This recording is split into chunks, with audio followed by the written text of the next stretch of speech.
Merry meet and fare thee well. Settle in for a story with me, Astin Gaël. Hello, and welcome to March 2026.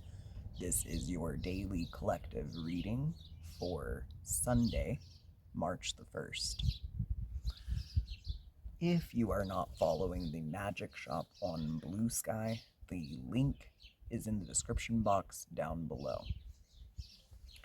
If you would like to purchase a personalized short story of your own, the link to the Buy Me a Coffee is in the description box down below. Are reading an excerpt a day from this book until we have no more excerpts left. Why? Because we love to celebrate the healthy aspects of masculinity. Today's healthy aspect that we are focusing in on is fragility. This is not an aspect of masculinity that very many people focus on. In fact, I would say that it is something society as a whole heavily discourages. Oh, he might talk tough, but he's ready to crumble at any moment. Hit the right button ever so gently, and he'll tremble and shudder and collapse to the core. Outside, he's pointing fingers and naming names. Inside, he's quaking in his boots. Outwardly, he's demanding answers and flinging testosterone around the room. Inwardly, he's praying that no one sees through his grandiosity to the frightened and lonely man inside. Steal a glance and you'll catch him sniffling at the sappy sitcom he swears he hates. Give him some space, and there, you see, the sunlight is starting to shine through the chinks in his breastplate. He might be the last to admit it, but the flick of a feather could crack that veneer. Despite all that armor, he moves with potent agility. Doesn't he know how we so love his flagrant fragility?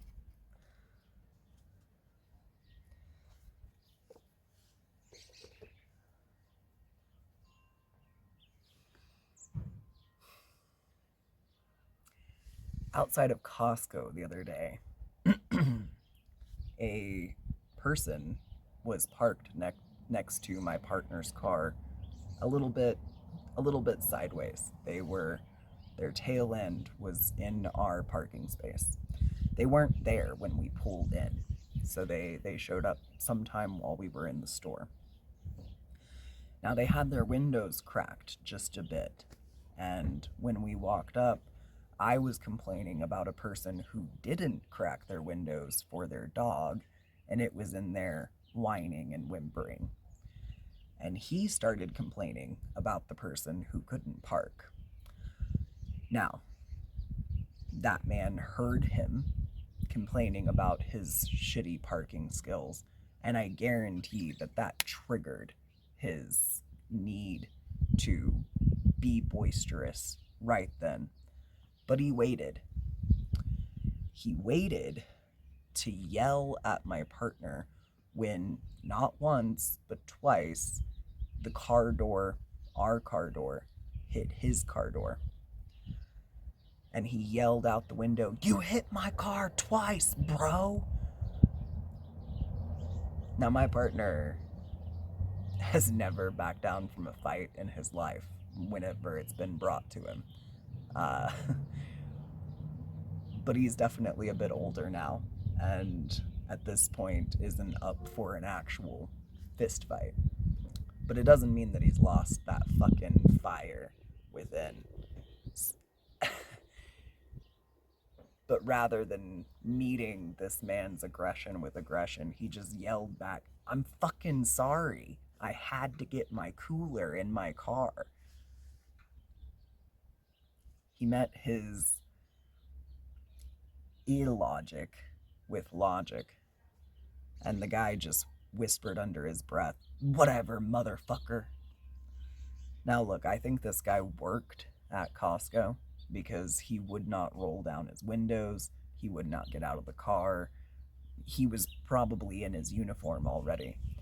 And a lesser man probably would have seen that, gone directly back inside, and gotten him fired. My partner's not a lesser man, but in my opinion, that boisterousness insinuates a fragility that's being covered up. And if one person were to meet that man with open arms and an allowance for softness, it would probably make him pause next time before he reacted in such a volatile way. Going back to society does not praise the aspect of fragility in a man nearly enough. In fact, we berate men who show any sort of softness. That's the kind of men that you end up with when you make it seem like it's not okay to ever show any sort of compassion and softness. You get men who are out there looking for a fight left and right. I asked my partner what he thought would have happened if that was a mom with 3 kids trying to get into the back of a car, because they absolutely would have run into his car. And he said that he probably would have acted even worse. That somebody actually being vulnerable would cause him to be more dominant. I paused and thought about it for a minute and thought, no, I think he was looking for someone to match that dominant and aggressive behavior. He saw you and thought that it was going to be you. I don't know. We could sit here and philosophize about it all day long, but that man needs somebody to open their arms to him. And I venture to say more men need that than not.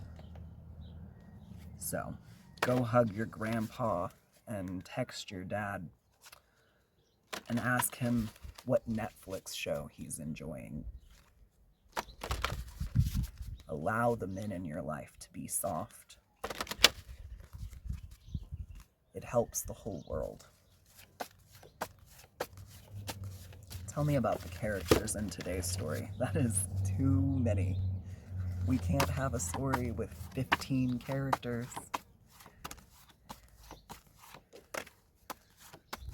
Not in the limited time that we have.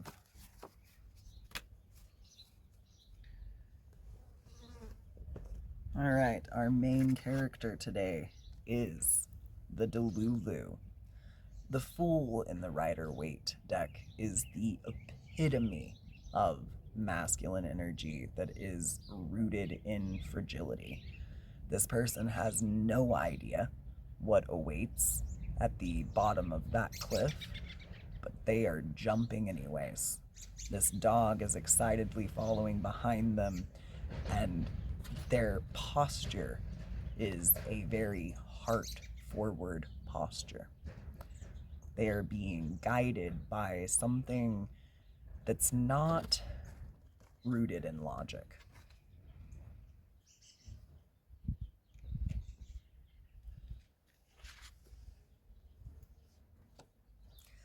The cat is a supporting role in this, showing the need for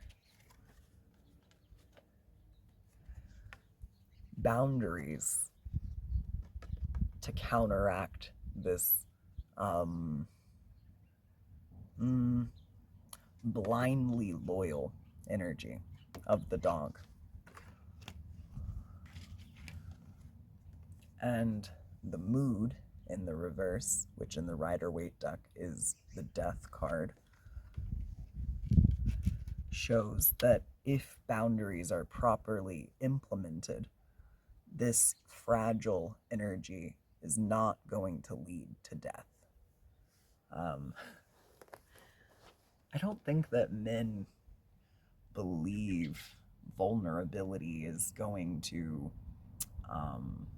put them in harm's way, but I would venture to say that somewhere in our DNA there is a little voice that says that. Somewhere in that survivor mentality, it says that the minute you let your guard down, death may come. And so we do need proper boundaries. But those boundaries need to be flexible. Like a cat. If a cat wants to be called upon, they will gladly come. If they do not trust you, if they do not like you, they will not come. There's boundaries, but they are flexible.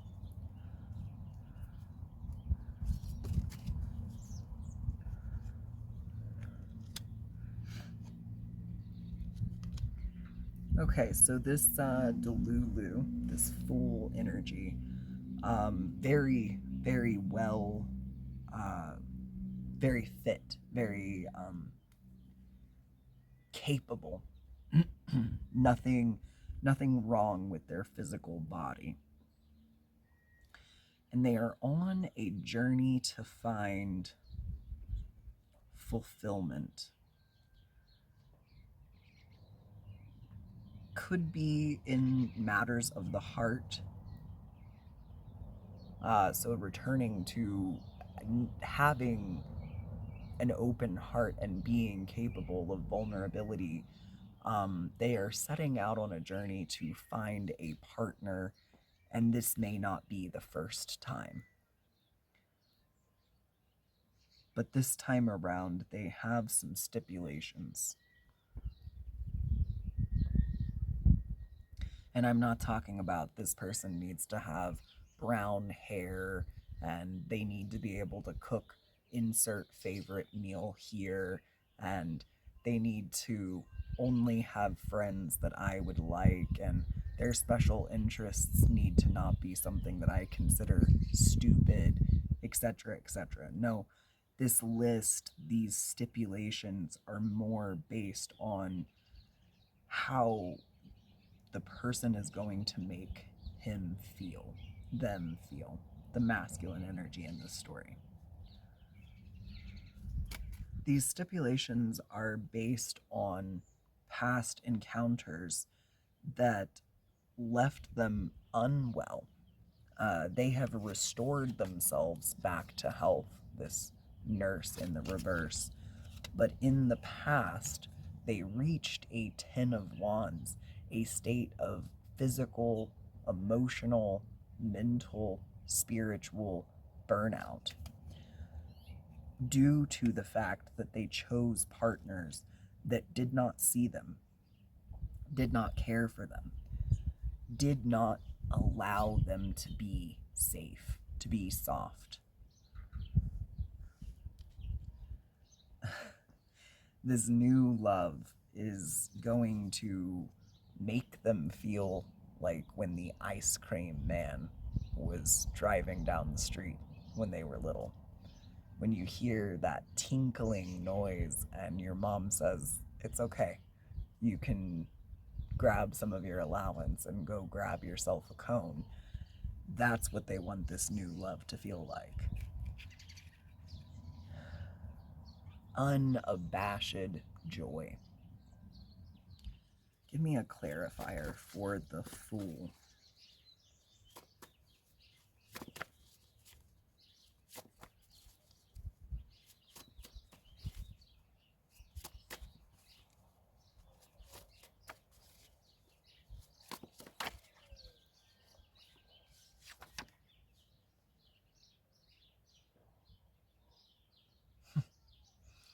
The clarifier for the Fool says, if my choice is hold myself together or fall apart, I choose to fall apart. To waste one's life force holding it all together is to mistrust the universal law. I seek to embrace my madness, not understand it, not harness it. I seek to live. To love and to be loved is a fine thing. Once one seeks to hold one another down, back, or together, it ceases to be love. It's control, it's possession, it's obsession, and I rebuke these energies. This Fool is seeking a partner that sees their madness, sees their tendency towards falling apart, and doesn't ask them to fix that. They don't even necessarily need somebody who is supporting them through those moments of falling apart. Just someone that doesn't see it as something that needs to be fixed. They are not broken. They are a person who is determined to live life to the fullest. And in a sense, that does require the willingness to just let it all go. Please forgive my cat in the background. He's angry that he's not allowed to be out here, but he knows that wandering off of the porch is the reason he's not out here. So he's fine. Speaking of the cat, let me get a clarifier for the cat. What boundaries is this Fool putting in place this time around? The boundaries are the understanding that there will be conflict in relationships, and that can lead to personal growth. We're not looking for relationships free of conflict. That would just be boring. But we are looking for conflict that comes with resolutions, not conflict just for conflict. Chaos and self-destruction.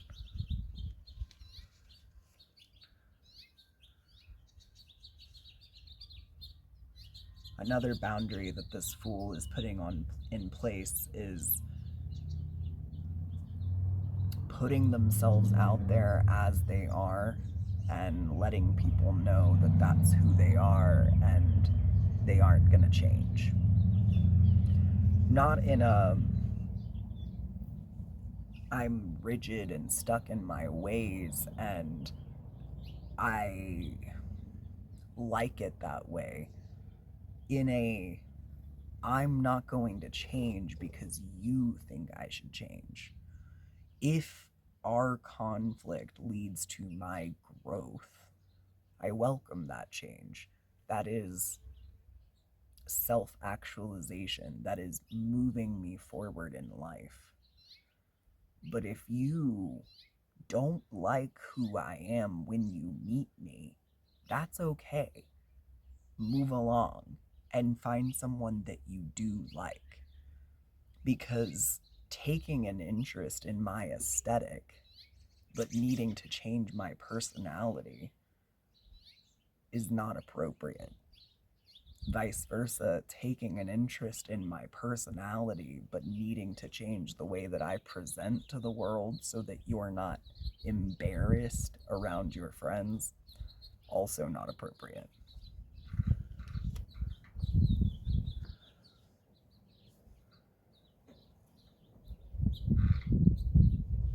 The boundary that this person is putting in place is letting their past lovers know that there's a lot of things that they left unsaid.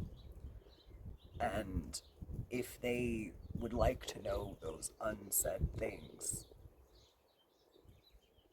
they can come back with an open heart and an open hand and an open mind. And it would cause them to fall back in love like that.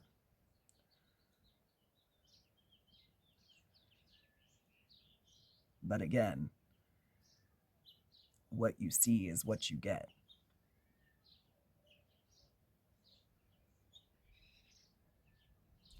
I may have grown and changed and evolved, and I may be ready to say the things that I didn't say in the past, the things that I kept from you because the past version of me was scared of fragility, discouraged vulnerability. And you would probably fall in love the minute that you heard all of the things that I didn't say to you then. But do not try to change me. There is something important about the next final quarter moon. Very specifically, something about cleansing the space.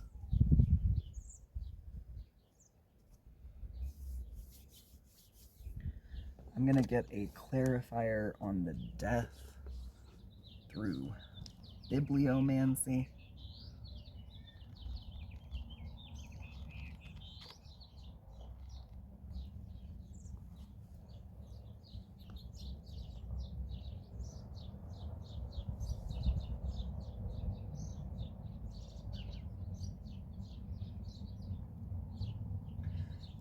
There may be a shift in the energy from a lack of ending to a most certain ending in the month of July.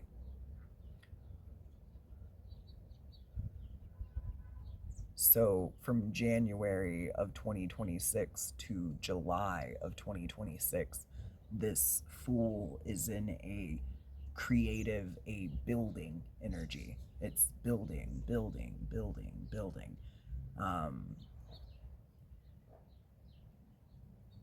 The wheel starts to turn towards kind of dying out of energy, and also closing out cycles.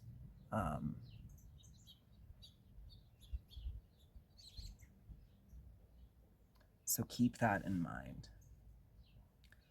Very specifically, 7/17 through 7/25. There might be a final quarter moon during that time, and if there is, I'll put it on the screen when I edit this video. Until next time, be well, be you.